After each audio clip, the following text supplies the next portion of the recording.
नमस्कार, झारखंड के संध्या समाचार में आप सभी का स्वागत है। चलिए जानते हैं आज की दिन भर की मुख्य बड़ी खबरों को। पहली बड़ी खबर की बात करें तो मधुपुर से झामुमो विधायक व झारखंड के अल्पसंख्यक कल्याण मंत्री हफीजुल हसन ने ली पद एवं गोपनीयता की शपथ। स्पीकर ने दिलाई शपथ। झारखंड के देवघर जिले की मधुपुर विधानसभा सीट से झामुमो के विधायक व झारखंड के अल्पसंख्यक कल्याण मंत्री हफीजुल हसन ने आज झारखंड विधानसभा में पद एवं गोपनीयता की शपथ ली। स्पीकर रविंद्रनाथ महतो ने उन्हें शपथ दिलाई। आपको बता दी कि 2 मई को मधुपुर उपचुनाव में उन्होंने जीत हासिल की थी। बीजेपी के प्रत्याशी गंगा नारायण सिंह को उन्होंने पराजित किया है। झारखंड विधानसभा में 5वें विधानसभा के सदस्य के रूप में हफीजुल हसन ने आज शनिवार को शपथ ली। झारखंड विधानसभा के अध्यक्ष रविंद्रनाथ महतो के द्वारा उन्हें शपथ एवं गोपनीयता की शपथ दिलाई गई। अगली बड़ी खबर की बात करें तो संक्रमण के समय ऐसी भीड़ ठीक नहीं। कोरोना से बचाव का टीका लगवाने के लिए कोविड गाइडलाइन की उड़ी धज्जियां। स्वास्थ्य कर्मियों ने 1 घंटे काम किया बंद। आशा ऑडिटोरियम में कोरोना वैक्सीनेशन का दूसरा डोज लेने के लिए एक बार फिर से शनिवार को लोग की काफी भीड़ जुट गई। टीका लगवाने के लिए मची होड़ में लोगों ने कोविड गाइडलाइन की धज्जियां उड़ा दी। बिना सोशल डिस्टेंसिंग का ध्यान रखे लोगों की भीड़ जुटी रही। काफी हंगामा होने पर स्वास्थ्यकर्मी नाराज हो गए और वैक्सीनेशन का काम बंद कर दिया। करीब 300 लोग की भीड़ एक ही जगह जुटी रही। हालांकि प्रशासन हस्तक्षेप के बाद 1 घंटे बाद लोग को शांत करवाया गया और वैक्सीनेशन शुरू करवाया गया। दरअसल वैक्सीन लेने के लिए शनिवार को तय लोगों से ज्यादा की भीड़ जुटने से यह स्थिति बनी। लोग किसी की बात सुनने को तैयार नहीं थे। पहले वैक्सीन मुझे लगी कि होड़ में लोग कोरोना गाइडलाइन की उल्लंघन करने लगे। अगली बड़ी खबर की बात करें तो जपला छतरपुर मेन रोड पर हादसा। पुलिया की रेलिंग तोड़ 15 फीट नीचे सूखी नदी में गिरी अनियंत्रित कार। 2 युवक गंभीर रूप से जख्मी। पलामू के जपला छतरपुर मेन रोड के साढ़ा गांव के पास असंतुलित होकर एक कार पुलिया की रेलिंग तोड़ते हुए करीब 15 फीट नीचे नदी में जा गिरी। घटना शनिवार की है। नदी में फिलहाल पानी नहीं है। हादसे में कार सवार 2 युवक गंभीर रूप से घायल हो गए हैं। घटना की सूचना के बाद मौके पर पहुंचे ग्रामीणों ने युवक को कार से बाहर निकाला और अस्पताल पहुंचाया। घायल में शिवपूजन मेहता के पुत्र विनय मेहता और पप्पू 27 वर्षीय व उपेंद्र मेहता के बेटे राजकरण मेहता उर्फ मुन्ना 25 वर्षीय शामिल हैं। अगली बड़ी खबर की बात करें झारखंड कोरोना अपडेट को लेकर तो पिछले 24 घंटे मिले 5973 नए कोरोना संक्रमित। 136 लोगों ने गंवाई जान। राज्य में पिछले 24 घंटे में 5973 कोरोना संक्रमितों की पहचान हुई है, जबकि 5393 मरीज स्वस्थ हुए हैं। वही 136 लोग की मौत हुई है। लेकिन रांची के लिए राहत भरी खबर है कि यहां सबसे ज्यादा 970 मरीज मिले हैं, तो इससे ज्यादा 887 लोग कोरोना से ठीक भी हुए हैं। इसी तरह पूर्व सिंहभूम में 968 मरीज मिले हैं और 890 स्वस्थ हुए हैं। वही बोकारो में 344 संक्रमित ठीक होकर घर लौटे हैं, तो 745 नए मरीज भी मिले हैं। इधर कोरोना से मरने वालों में सबसे ज्यादा 38 लोग रांची के हैं, जबकि पूर्व सिंहभूम से 26 और गिरिडीह में 10 लोग की जान गई है। अगली बड़ी खबर की बात करें तो बॉर्डर पर शादी पर कोरोना भारी। कोविड टेस्ट रिपोर्ट नहीं होने के कारण उड़ीसा जा रही बारात को दूल्हा समेत वापस लौटाया। बारातियों ने कहा कि हमें नए निर्देश का नहीं था पता। झारखंड से उड़ीसा जा रही बारातियों को कोविड टेस्ट रिपोर्ट नहीं होने की वजह से इन दिनों काफी परेशानी का सामना करना पड़ रहा है।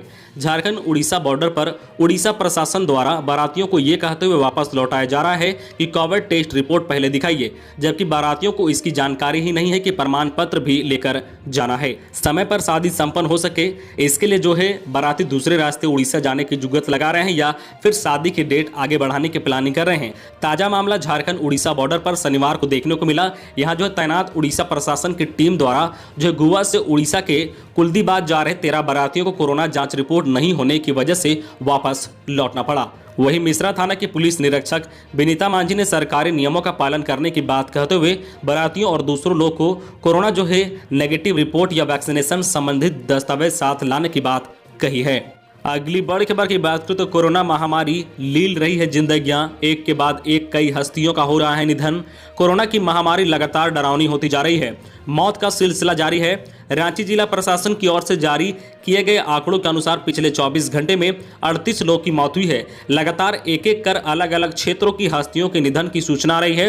हर क्षेत्र में लगातार शोक मनाने का सिलसिला चल रहा है। झारखंड एकेडमिक काउंसिलिंग के उप सचिव यूएन मिंजा का कोरोना से निधन हो गया है। वह कई दिनों से अस्पताल में भर्ती थे। इससे पहले 4 मई को काउंसिलिंग के पूर्व उपाध्यक्ष डॉक्टर अब्दुल सुभान एवं एक कर्मी उत्तम कुमार पौदार की मृत्यु 22 अप्रैल को हो गई थी। 2 पदाधिकारी और 1 कर्मी की मृत्यु से जेक में शौक की लहर है। अगली बड़ी खबर की बात करें तो 17 गांव में रात से बिजली गुल। ट्रक पर लोड हेवी मशीन के एंगल में फंसा बिजली का तार। ड्राइवर ने नहीं रोकी गाड़ी, 22 खंभों को तोड़ता हुआ भागा। हजारीबाग के कटकम सांडी इचाक मोड़ भाया बहिमार चौक की ओर जा रहा एक ट्रक करीब 22 बिजली के खंभों को क्षतिग्रस्त कर दिया है। इसमें करीब 17 गांव में बिजली गुल हो गई है। घटना शुक्रवार की देर रात का है। ट्रक ने सबसे पहले एक खंभे में टक्कर मारी, इससे वह क्षतिग्रस्त हो गया और तार ट्रक पर लोड हैवी मशीन के एंगल में फंस गया। ड्राइवर ने ट्रक नहीं रोका और तार को खींचता हुआ भागने लगा। इससे कतार में लगे 22 बिजली के खंभे टूटकर सड़क पर गिर गए। इस दौरान ट्रक ने कई घरों की बाउंड्री और पेड़ की डालियों को भी तोड़ दिया है। करीब 20 किलोमीटर जाने के बाद ड्राइवर और खलासी ट्रक को छोड़कर भाग निकले हैं। ग्रामीणों ने एक दूसरे को फोन कर भाग रहे ट्रक की जानकारी जुटाई और ट्रक का पीछा कर हजारीबाग NH 33 स्थित हवाई अड्डा नगवा टोल प्लाजा के पास लोगों ने गाड़ी को पकड़ लिया और पुलिस को सूचना दी है। अगली बड़ी खबर की बात करें तो पेंशन योजना का लाभ देने का निर्देश। राज्य सरकार की पेंशन योजना का लाभ जल्द ही लाभुकों को मिल जाएगा। मुख्यमंत्री हेमंत सोरेन ने इससे संबंधित निर्देश दिए हैं। उन्होंने महिला बाल विकास एवं कल्याण विभाग को लाभुकों का पेंशन जल्द से जल्द जारी करने को कहा है। साथ ही दिव्यांगों को राहत पहुंचाने के निर्देश दिए हैं। नए वित्त वर्ष में अब तक पेंशन योजना का लाभ लाभुकों को नहीं मिल सका है। मुख्यमंत्री ने कोविड संक्रमण के मद्देनजर सभी लाभुकों को राहत पहुंचाने के लिए उनके बैंक खाते में राशि हस्तांतरित करने का निर्देश दिया है। अगली बड़ी खबर की बात करें तो देर रात शॉर्ट सर्किट से आग लगने की आशंका। हजारीबाग में टायर और साउंड सिस्टम की दुकान में लगी आग। 3 दमकल की गाड़ियों ने पाया काबू। लाखों रुपए की संपत्ति का हुआ नुकसान। तिलैया रोड बर्ही स्थित प्रिंस टायर दुकान और चंदन साउंड सिस्टम के गोदाम में शुक्रवार की देर रात आग लग गई। इसमें वहां रखे नए टायर जलकर राख हो गए हैं। वही साउंड सिस्टम का सामान भी जल गया है। दोनों दुकानों में लाखों रुपए की संपत्ति के नुकसान होने का अनुमान लगाया जा रहा है। आग लगने का स्पष्ट कारण तो पता नहीं चल पाया है, लेकिन संदेह जताया जा रहा है कि कारण शॉर्ट सर्किट की वजह से हुई है। अगली बड़ी खबर की बात करें तो पेंटिंग कंपटीशन में बच्चों ने दिखाई अपनी कला। मदर्स डे पर बनाई एक से बढ़कर एक कलाकृति। माँ दुनिया में हर बच्चों के लिए सबसे खास होती है। बच्चों और माँ के बीच एक अटूट रिश्ता होता है और मदर्स डे सभी के लिए खास होता है। इस मदर्स डे को स्पेशल बनाने के लिए कलाकृति स्कूल ऑफ आर्ट्स ने बच्चों और उनकी माताओं के लिए बहुत सारी ऑनलाइन प्रतियोगिताओं का आयोजन 7 से 9 मई तक किया। इसके तहत कई सारे बच्चों ने माँ पर पेंटिंग बनाई। पेंटिंग में बच्चों ने माँ और बच्चों के बीच अटूट रिश्ते को दर्शाया है। अगली बड़ी खबर की बात करें तो खुद को मजिस्ट्रेट बताकर चालक ने जमाई धौंस। स्कूटी सवार को मारी टक्कर, पुलिस ने इसे पकड़ा। ट्रैफिक पुलिस से बचने के लिए लोग अलग अलग बहाने बनाते हैं। रांची के जेल चौक के पास एक कार सवार को रोका गया तो उसने खुद को मजिस्ट्रेट बताकर उल्टे पुलिसकर्मी पर ही रौब दिखाना शुरू कर दिया। फिर वहां से तेजी से भागने लगा। इस दौरान उसने एक स्कूटी को टक्कर मार दी। हालांकि स्कूटी सवार बाल बाल बच गया और उसके बाद पुलिसकर्मियों ने खदेड़ कर कार सवार को पकड़ा और उसका चालान काटा। अगली बड़ी खबर की बात करें तो विधायक निधि से जिला प्रशासन को एम्बुलेंस देंगे कांग्रेस विधायक। उरांव प्रदेश कांग्रेस अध्यक्ष सह मंत्री डॉक्टर रामेश्वर उरांव ने कहा कि पार्टी के सभी विधायकों को विधायक निधि के माध्यम से जिला प्रशासन को एम्बुलेंस उपलब्ध कराने का निर्देश दिया गया है। पार्टी की ओर से ग्रामीण क्षेत्र में ऑक्सीमीटर और थर्मामीटर समेत अन्य दवा भी खरीदकर जरूरतमंद लोगों को दी जाएगी। उन्होंने कहा कि कोरोना संक्रमण से निपटने के लिए पाबंदियां जरूरी है। स्वास्थ्य सुरक्षा सप्ताह के अनुपालन में आम लोगों का सहयोग भी जरूरी है। कांग्रेस मुख्यालय में राहत एवं निगरानी समिति के कंट्रोल रूम में लोगों की परेशानी को सुनने के बाद कहा कि कोरोना संकट के बीच पार्टी कार्यकर्ता सेवा में लगे हुए हैं। अगली बड़ी खबर की बात करूं तो कोरोना के कारण थम गए ऑटो के पहिए। सीएनजी की बिक्री भी इतने प्रतिशत तक गिरी नीचे। कोरोना संक्रमण की वजह से राजधानी रांची में सीएनजी समेत सभी तरह के ऑटो का परिचालन बुरी तरह से प्रभावित हुआ है। बाजार, दुकानें और ऑफिस बंद होने के कारण लोग ऑटो का इस्तेमाल नहीं कर रहे हैं। फिलहाल शहर के विभिन्न रूटों पर सीमित संख्या में ही ऑटो चल रहे हैं। वही सीएनजी की बिक्री भी करीब 70% तक गिर गई है। ऐसे में ऑटो चालकों के साथ साथ सीएनजी पंप के संचालक भी परेशान हैं।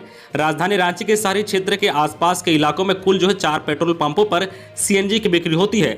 इन जगहों से प्राप्त आंकड़ों के अनुसार सामान्य दिनों में एक सीएनजी स्टेशन से रोजाना औसताना 15 से 2000 किलो तक सीएनजी की बिक्री होती है, जबकि मौजूदा वक्त में रोजाना मुश्किल से औसताना 500 किलो सीएनजी की बिक्री एक सीएनजी स्टेशन पर हो रही है।